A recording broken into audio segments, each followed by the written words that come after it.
محمود کا یہ حملہ اس قدر تیز اور غیر متوقع تھا کہ اسماعیل کی فوج کے سپاہیوں کو سنبھلنے کا موقع ہی نہ ملا۔ محمود کی نظر اسماعیل کے جھنڈے پر تھی، پھر یہ جھنڈا اچانک غائب ہو گیا۔ اس کا مطلب یہ تھا کہ یا تو اسماعیل زخمی ہو گیا ہے یا پھر مارا گیا ہے۔ جھنڈا فوجوں کے جذبے کو قائم رکھا کرتا تھا۔ جب جھنڈا غائب ہو گیا تو اسماعیل کی فوج کے پاؤں اکھڑنے لگے اور محمود کے کہنے پر اس کے سپاہی یہ اعلان کرنے لگے کہ بت پرستوں کے بھائیوں، تمہارا پرچم گر پڑا ہے۔ ابھی سورج غروب نہیں ہوا تھا کہ معرکے کا پانسا ہی پلٹ گیا۔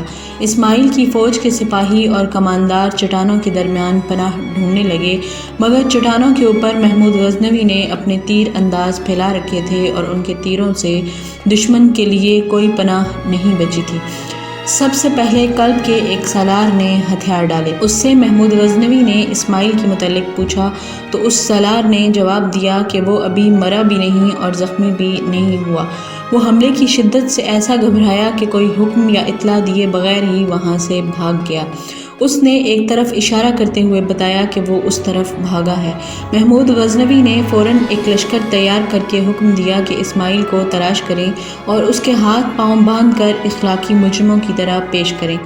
سورج غروب ہونے تک خانہ جنگی کا یہ انتہائی خونریز معرکہ ختم ہو چکا تھا۔ اسماعیل کے عسکری ٹولیوں میں بیٹھے ہوئے تھے اور محمود کے سپاہی ان پر پہرا دے رہے تھے۔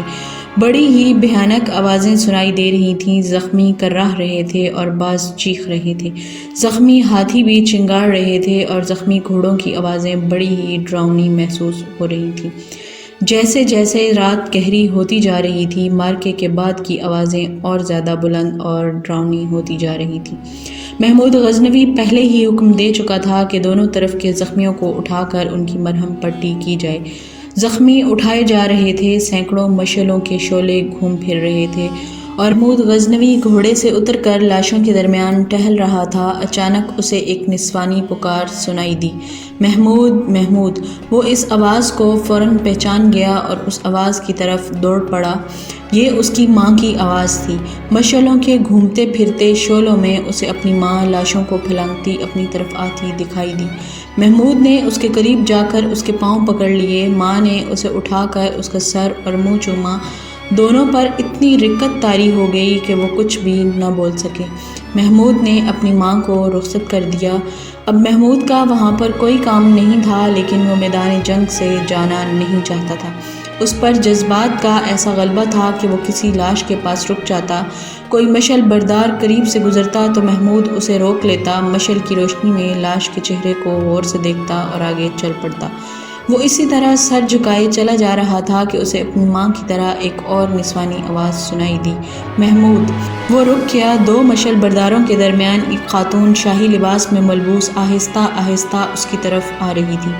وہ خوبصورت عورت شاہی خاندان کی عورت تھی۔ وہ اس کے باپ کی بیوی تھی، مگر اسے دیکھ کر محمود غزنوی کا خون کھول اٹھا۔ کیونکہ وہ اسماعیل کی ماں تھی، محمود اس کی طرف بڑھنے کی بجائے رک گیا۔ اسماعیل کی ماں اس کے سامنے آ کر کھڑی ہوئی تو محمود غزنوی نے اس سے غصے سے پوچھا، کیا یہ دیکھنے آئی ہو کہ تمہارے بیٹے نے غزنی کی فوج کے کتنے ہزار آدمیوں کو ایک دوسرے کے ہاتھوں قتل کرایا ہے، یا یہ سننے آئی ہو کہ آپس میں لڑ کر مرنے والے سپاہیوں کے کراہنے کی آوازیں کیسی لگتی ہیں؟ اسماعیل کی ماں نے روتے ہوئے جواب دیا، بیٹا، میں کچھ بھی دیکھنے نہیں آئی اور نہ ہی میں کچھ سننے آئی ہوں۔ میں تو صرف اپنے بیٹے کی جان بخشی کی التجا لے کر آئی ہوں۔ محمود غزنوی نے اس کی بات کاٹتے ہوئے کہا کہ میں نے تمہارے بیٹے کو دیکھا ہی نہیں، کہاں ہے وہ؟ ماں نے جواب دیا، وہ اپنے خیمے میں ہے، بھاگ نکلنے کے سارے راستے بند ہو چکے ہیں، وہ اکیلا ہے اور سب اس کا ساتھ چھوڑ گئے ہیں۔ محمود غزنوی نے غصے سے جواب دیا، کیا وہ بھی اس کا ساتھ چھوڑ گئے ہیں جنہیں خوشامد کی بدولت تمہارے بیٹے نے کماندار سے سالار بنایا تھا؟ کیا وہ فقیر بھی اسے تنہا چھوڑ گئے ہیں جنہیں تمہارے بیٹے نے امیر اور وزیر بنا دیا تھا؟ اسماعیل کی ماں نے التجا کے لہجے میں کہا، محمود، تمہیں حق پہنچتا ہے، جو بھی الٹی سیدھی زبان پر آئے کہہ دو، میں اپنے بیٹے کی زندگی کی بھیک مانگنے آئی ہوں۔ محمود نے اسے جواب دیا، اگر تم میری جگہ ہوتی تو کیا اپنے اسماعیل کو اتنے انسانوں کا خون بخش دیتی؟ اپنے پاؤں کی طرف دیکھو اور اپنے آپ سے پوچھو کہ جن کے خون سے تمہارے پاؤں لتھڑ گئے ہیں اور جن کے خون کے چھینٹے تمہارے ٹخنوں سے اوپر تک جا پڑے ہیں، وہ کون تھے؟ تم ایک سلطان کی بیوہ ہو، اور سلطان کی بیوی ہو یا بیوہ، قوم کا ہر فرد اور سپاہی اس کا اپنا ہی بچہ ہوتا ہے۔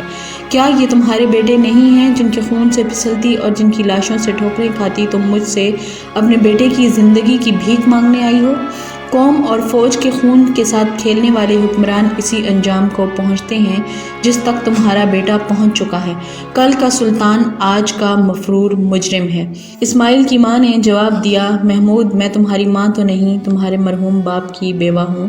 اپنے باپ کی روح کی خاطر مجھے میرا بچہ دے دو، میں اس سلطنت سے نکل جاؤں گی۔ محمود غزنوی نے اپنے پاس کھڑے 2 عہدیداروں سے کہا، اس خاتون کے ساتھ جاؤ اور اس کے بیٹے کو میرے پاس لے آؤ۔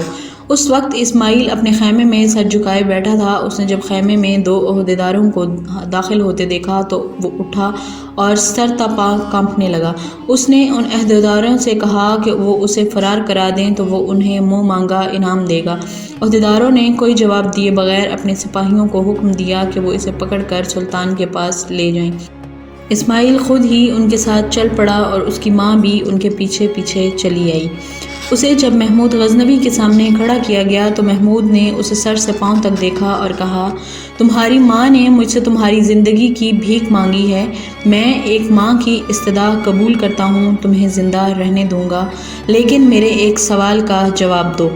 اگر فتح تمہاری ہوتی اور میں تمہارا قیدی ہوتا تو تم میرے ساتھ کیا سلوک کرتے؟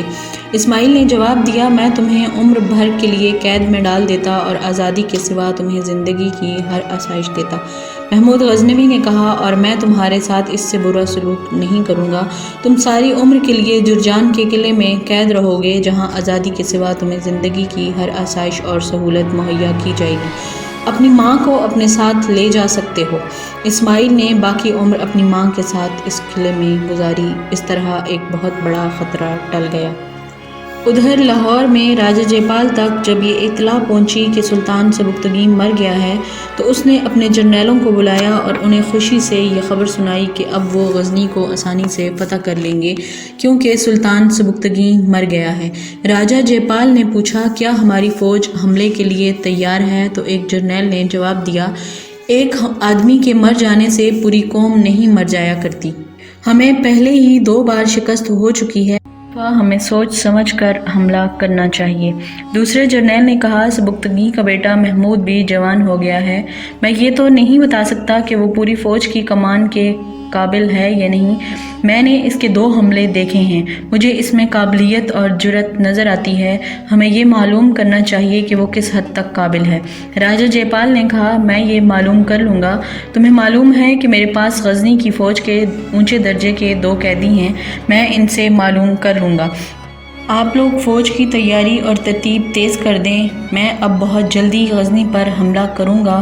سبکتگین کا کوئی بھی بیٹا اس جتنا قابل جرنیل نہیں ہو سکتا۔ مجھے امید ہے کہ اب ہم 2 شکستوں کا انتقام لے کر سبکتگین کی سلطنت پر قبضہ کر سکیں گے، اور میں ایک لڑکی کی جان کی قربانی بھی دے رہا ہوں۔ پنڈتوں نے لڑکی حاصل کر لی ہے، اسے خاص عمل کے بعد قربان کر دیا جائے گا۔ راجہ جے پال نے غزنی کے جن 2 قیدیوں کا ذکر کیا تھا وہ نظام اوریزی اور قاسم بلخی تھے۔ راجہ جے پال نے انہیں راج محل کے قریب ہی ایک کمرے میں قید کر رکھا تھا جہاں ایک مسلمان ملازم انہیں کھانا کھلاتا تھا۔ یہ مسلمان ملازم دراصل غزنی کا جاسوس تھا۔ یہ خوبرو جوان تھا اور ذہنی اور جسمانی لحاظ سے تیز ترار بھی تھا۔ اس کمرے کے ارد گرد بہت سخت پہرا تھا۔ راجہ جے پال کو دوسری شکست نے دیوانہ بنا رکھا تھا۔ وہ غزنی پر ایک اور حملے کے لیے فوج کی بھرتی اور تیاری میں اتنا مصروف تھا کہ غزنی کے ان دونوں قیدیوں کی طرف کوئی توجہ نہ دے سکا۔ یہ مسلمان ملازم جس کا نام بلازری تھا انہیں یہ کہہ رہا تھا کہ وہ راجہ کو کوئی جھوٹ موٹ کا راز بتا دیں ورنہ وہ انہیں قید خانے میں ڈال کر بڑی ہی بھیانک اذیتیں دے گا۔ بلازری کا مقصد یہ تھا کہ وہ دونوں راجہ پر اپنا اعتماد پیدا کر لیں تو ان کے فرار کی صورت پیدا ہو سکتی ہے۔ راجہ کو اعتماد میں لینے سے یہ فائدہ بھی اٹھایا جا سکتا تھا کہ اس سے یہ معلوم کر لیا جاتا کہ وہ کب تک غزنی پر حملہ کر رہا ہے اور وہ اب کس طرف سے حملہ کرے گا۔ پشاور کے علاوہ کوئی اور راستہ بھی ہو سکتا تھا۔ ایک روز عمران بلازری جب کھانا لے کر ان دونوں قیدیوں کے پاس آیا تو اس نے رازدارانہ لہجے میں ان کو کہا، اب راجہ تمہیں بلائے تو اسے دھوکے میں رکھنا، میں نے تمہیں چھپانے کا انتظام کر لیا ہے، تمہیں یہاں سے جلدی نکالنا ہوگا، ہو سکتا ہے میں یہاں سے غائب ہو جاؤں۔ نظام اوریزی نے پوچھا تم کہاں جاؤ گے؟ اس نے جواب دیا ایک فرض تو سلطنت کی طرف سے مجھ پر عائد ہے جو مجھے پورا کرنا ہے اور کرتا رہتا ہوں، مگر میں بھی انسان ہوں، میرے جذبات بھی ہیں، مجھ پر ایک اور فرض آ پڑا ہے، میں تم دونوں سے کچھ بھی نہیں چھپاؤں گا، ہمیں ایک دوسرے کی مدد کرنی ہے۔ پنڈتوں نے راجہ جے پال کو بتایا تھا کہ وہ ایک کنواری لڑکی کی قربانی دے تو اسے فتح ہوگی۔ پنڈت کو کسی خاص شکل، رنگ اور عمر کی بڑی خوبصورت کنواری لڑکی مل گئی ہے، وہ اسے کسی مندر میں لے گئے ہیں اور اسے قربانی کے لیے تیار کیا جائے گا، مجھے اس لڑکی کو بچانا ہے۔ نظام اوریزی نے پوچھا اس سے ہمیں کیا فائدہ پہنچے گا؟ یہ کافر اپنی تمام لڑکیوں کو اپنے بتوں کے آگے قربان کر دیں، ہمیں اس سے کیا؟ عمران بلازری نے کچھ سوچتے ہوئے کہا دراصل بات یہ ہے کہ یہ لڑکی مجھے اس قدر چاہتی ہے کہ میرے ساتھ چلنے کو تیار تھی، وہ اسلام قبول کرنے کا بھی فیصلہ کر چکی تھی، میں اسے کب کا یہاں سے لے جاتا، لیکن ایک جاسوس کی حیثیت سے میرا فرض مجھے یہاں سے نکلنے نہیں دے رہا تھا، میں یہاں سے کوئی کام کی اطلاع یا راجہ جے پال کے آئندہ عزائم کی صحیح خبر لے کر غزنی کو روانہ ہونا چاہتا تھا۔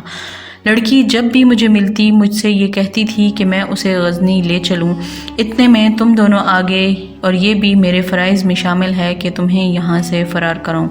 میں لڑکی کو ساتھ لے کر تمہارے ساتھ نکل جانے کا ارادہ کیے ہوئے تھا، ایک روز لڑکی مندر میں گئی اور پھر واپس ہی نہ آئی، مجھے پتہ چل گیا ہے کہ پنڈتوں نے اسے قربانی کے لیے منتخب کر لیا ہے، مجھے یہ بھی معلوم ہو گیا ہے کہ قربانی دینے میں ابھی بہت دن ہیں، مجھے مجرم کہہ لو، جو جی میں آئے کہہ لو، لیکن میں ڈرتا ہوں کہ محبت فرض پر غالب آ جائے گی، تم راجہ کو اعتماد میں لو اور یہاں سے نکلو، میں تمہیں کچھ دن چھپائے رکھوں گا، پھر لاہور سے بھی نکال دوں گا۔ اس سے ایک دو روز بعد انہیں راجہ جے پال نے بلا لیا اور ان سے پوچھا کیا تم میرے سوالوں کا جواب دینے کے لیے تیار ہو؟ مجھے امید ہے کہ تم اپنے آپ پر رحم کرو گے۔ نظام اوریزی نے جواب دیا جی ہاں مہاراج، آپ نے ہمارے ساتھ جو اچھا سلوک کیا ہے اس کے عوض ہم آپ کو ہر سوال کا جواب دیں گے۔ راجہ جے پال نے انہیں خبر سنائی کہ تمہارا سلطان سبکتگین مر گیا ہے، وہ دونوں ایک دم چونک اٹھے لیکن پھر فوراً ہی سنبھل گئے۔